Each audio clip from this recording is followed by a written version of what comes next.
Eric Fleming, born Edward Heddy Jr. on July 4, 1925, in Santa Paula, California, led a life marked by adversity, resilience, and remarkable transformation.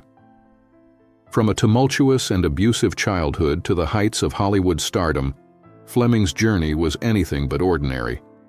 His early experiences, ranging from living on the streets of Los Angeles as a young boy to facing severe injury, shaped the man who would become a beloved television actor. Fleming's career was defined by authenticity, intensity, and a magnetic screen presence that left an indelible mark on audiences. Yet, despite his professional achievements, his life ended tragically, cutting short the story of a man whose personal struggles were often hidden behind his commanding on-screen persona. Exploring his life, career, and untimely death offers not only a portrait of a talented actor, but a cautionary tale about the challenges of fame and the cost of human vulnerability. Early hardships and a turbulent childhood. Fleming's early years were marked by hardship and instability. Born into a home rife with conflict and abuse, he endured physical and emotional trauma that would haunt him throughout his childhood. By the age of 8, he attempted to escape his environment, leaving home to live on the streets of Los Angeles. During this time, he relied on any means of survival, from shining shoes to performing odd jobs at local markets. His adolescence was similarly turbulent, as he drifted toward gang activity and brushes with the law. A gun accident left him with a severe facial injury requiring multiple reconstructive surgeries, a painful experience he later cited as a turning point. The combination of trauma, survival, and physical hardship instilled in him a resilience that would shape both his personal character and professional discipline. This early adversity became the foundation for his later dedication to self-improvement and artistic pursuits. Military service and personal transformation. After his early struggles, Fleming sought structure and purpose by enlisting in the U.S. Navy during World War II. Serving in the South Pacific, he rose to the rank of petty officer, earning respect for his discipline, resilience, and commitment to duty. His military experience provided him not only with practical skills, but also with a sense of camaraderie and honor that he carried into his adult life. The values he absorbed during his service helped him navigate both personal challenges and professional opportunities later in Hollywood. Upon his honorable discharge, Fleming returned to civilian life determined to redefine himself. He pursued intellectual and artistic growth while working as a laborer at Paramount Studios. His combination of rugged looks, quiet intensity, and disciplined work ethic soon caught the attention of casting agents, laying the groundwork for a career that would eventually captivate millions of television viewers. The path to acting and early roles. Transitioning from laborer to actor was a gradual process for Fleming. He began taking acting classes and studying under respected coaches who helped refine his craft, preparing him for the screen. His early work in the 1950s included small roles on television and in film, with appearances in series like Bonanza, The Silent Service, and Studio One. While these roles were minor, they allowed Fleming to develop his skill, gain exposure, and build the professional reputation that would support his breakout. Despite the modest size of these roles, his intensity and presence were noticeable, catching the eye of producers and casting directors. Each small opportunity served as a stepping stone, illustrating his capacity for nuanced performances and hinting at the gravitas he would later bring to larger projects. His persistence and dedication demonstrated that the scars of his past had transformed into a drive to excel in the competitive world of television and film. Rawhide and the rise to fame. Eric Fleming's career reached its pinnacle with his role as Gil Favor in CBS's Rawhide, which aired from 1959 to 1965. As the principled trail boss, he embodied authority, integrity, and quiet leadership, bringing emotional depth to a genre often dominated by archetypes.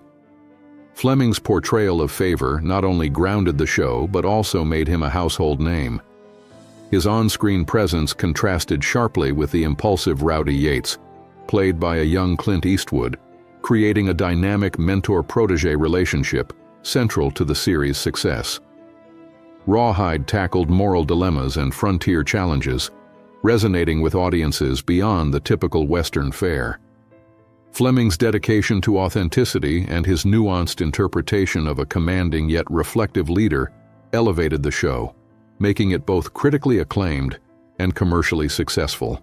His performance set the standard for television westerns and contributed to the early career development of Eastwood, highlighting Fleming's influence on Hollywood's emerging talent. The controversial firing. In the summer of 1965, Rawhide underwent a drastic and controversial overhaul. Executive producer Ben Brady, seeking to revitalize the series, dismissed several key cast members, including Fleming. His ouster shocked fans and industry insiders alike, as he had been the moral and dramatic center of the show for 7 years.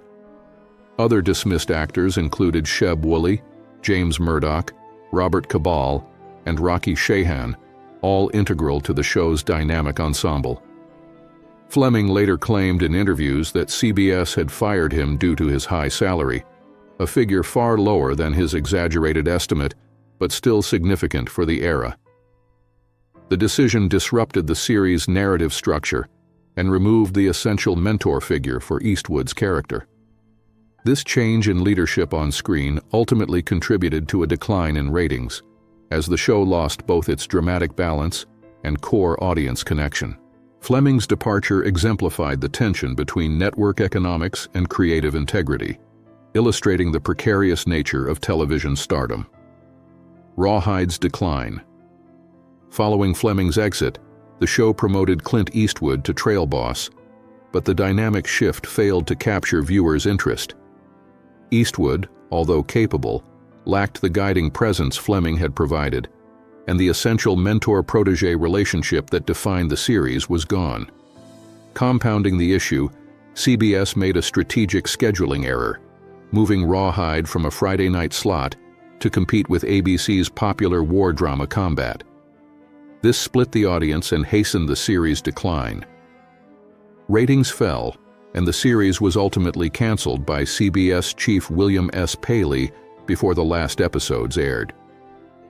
Despite efforts to refresh the show, the absence of Fleming's gravitas and leadership left a void that no single actor could fill. The decline of Rawhide demonstrates how central Fleming's role had been to the series' success, and how his departure marked the beginning of the end for the long-running Western.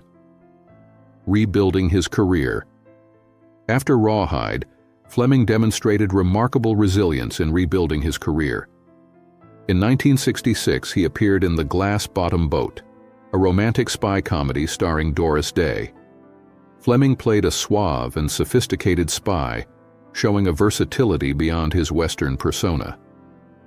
This role highlighted his capacity for charm, comedic timing, and dramatic subtlety. Simultaneously, he returned to television with guest roles on Bonanza, appearing in 3 episodes that allowed him to revisit the Western genre in a different context. His performances showcased his ability to adapt to both family-friendly formats and complex, morally ambiguous characters. Fleming's commitment to his craft and willingness to explore new genres reinforced his professional reputation, proving that his career was not defined solely by one iconic role. Even in supporting parts, he brought intensity, nuance, and a commanding presence that elevated the material around him. The tragic end. Fleming's life ended abruptly during the filming of High Jungle. While working on location in Peru, he suffered a fatal accident in a river. The production lacked modern safety measures, and the tragic incident highlighted the risks actors faced in the field. His body was recovered 3 days later, shocking colleagues, fans, and loved ones. At the time, Fleming was only 41 and engaged to Lynn Garber, who was left devastated by his sudden loss.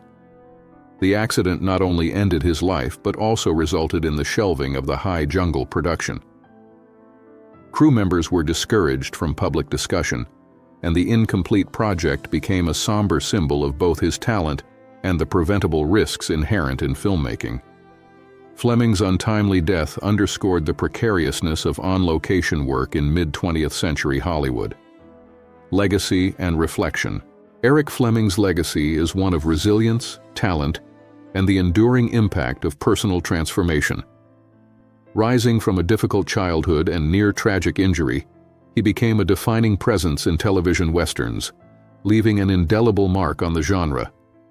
His portrayal of Gil Favor remains a benchmark for nuanced leadership on screen, and his mentorship of younger actors like Clint Eastwood demonstrated both generosity and professionalism.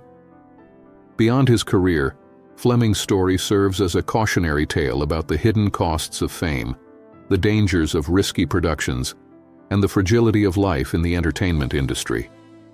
Fans remember him fondly for his authenticity, intensity, and commitment to his craft, even as the full story of his struggles and ultimate tragedy adds a somber dimension to his memory. Fleming's life, though brief, continues to inspire and warn, a testament to both human resilience and the risks of a life lived fully in the spotlight. Conclusion: remembering Eric Fleming. Eric Fleming's life journey, from an abused child in Santa Paula to a beloved television icon, was marked by adversity, triumph, and tragedy. He overcame immense personal challenges, transforming hardship into determination and talent. His work on Rawhide and other projects demonstrated a depth of character and professional dedication that earned him lasting acclaim. Yet his untimely death at 41 served as a stark reminder of the dangers faced by actors, particularly in an era with limited safety regulations.